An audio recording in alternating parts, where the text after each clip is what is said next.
I speak of this because there are some persons who are born tired, naturally lazy, and possessing no self-reliance and no perseverance. But they can cultivate these qualities, as Davy Crockett said. This thing, remember, when I am dead, be sure you are right, then go ahead. It is this go-aheadiveness, this determination, not to let the horrors or the blues take possession of you, so as to make you relax your energies in the struggle for independence, which you must cultivate.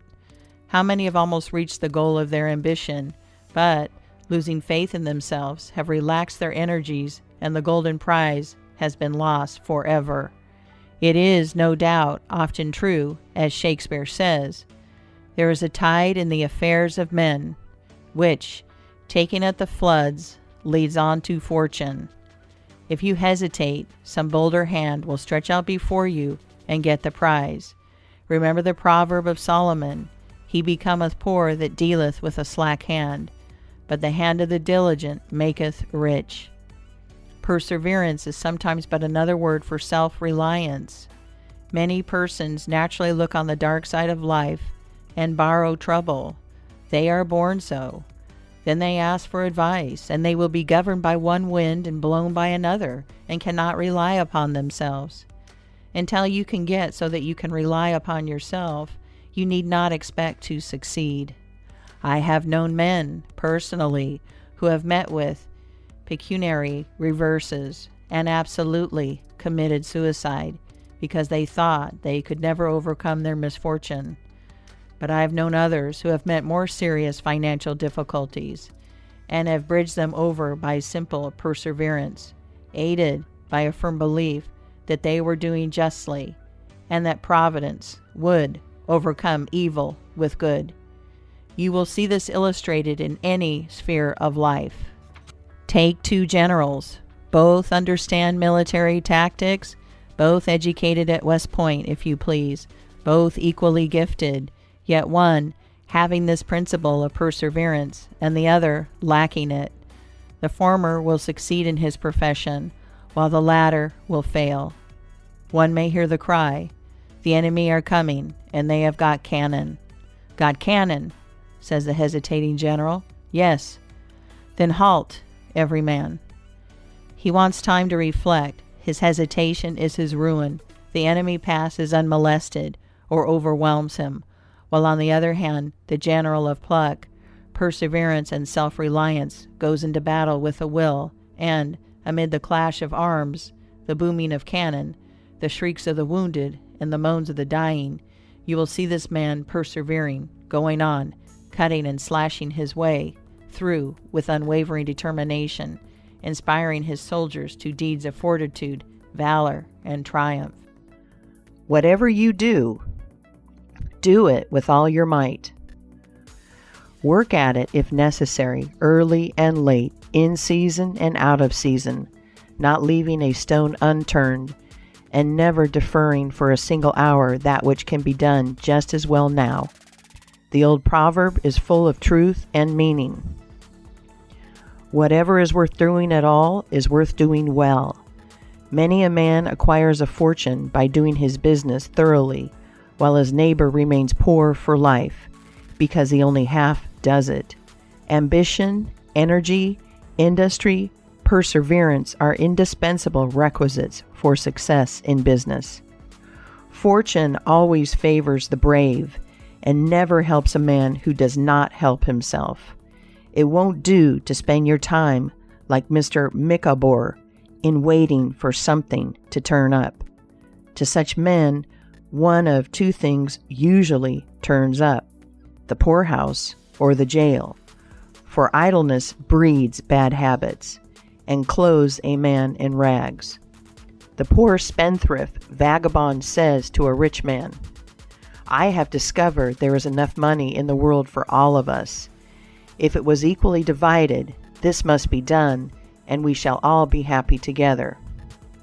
"But," was the response, "if everybody was like you, it would be spent in 2 months, and what would you do then?" "Oh, divide again. Keep dividing, of course."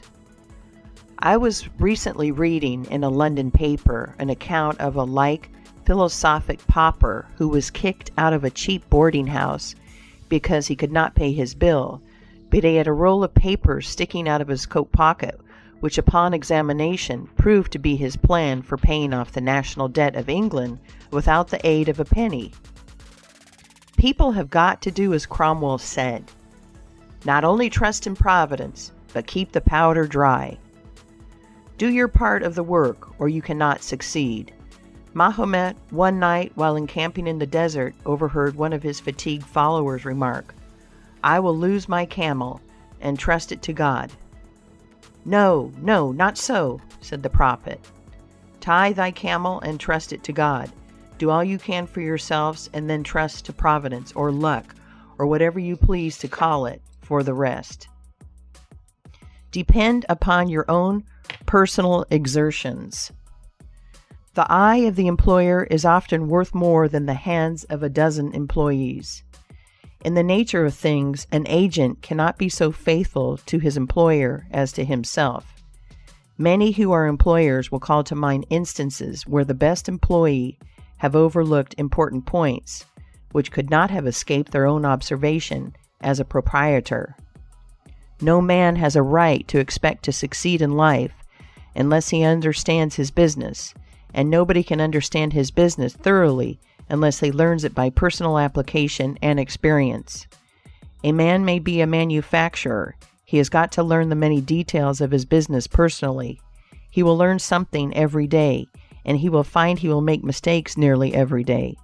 And these very mistakes are helps to him in the way of experiences, if he but heeds them. He will be like the Yankee tin peddler who, having been cheated as to quality in the purchase of his merchandise, said, "All right, there's a little information to be gained every day. I will never be cheated in that way again." Thus a man buys his experience, and it is the best kind if not purchased at too dear a rate. I hold that every man should, like Cuvier, the French naturalist, thoroughly know his business. So proficient was he in the study of natural history that you might bring to him the bone, or even a section of a bone of an animal which he had never seen described, and, reasoning from analogy, he would be able to draw a picture of the object from which the bone had been taken. On one occasion his students attempted to deceive him.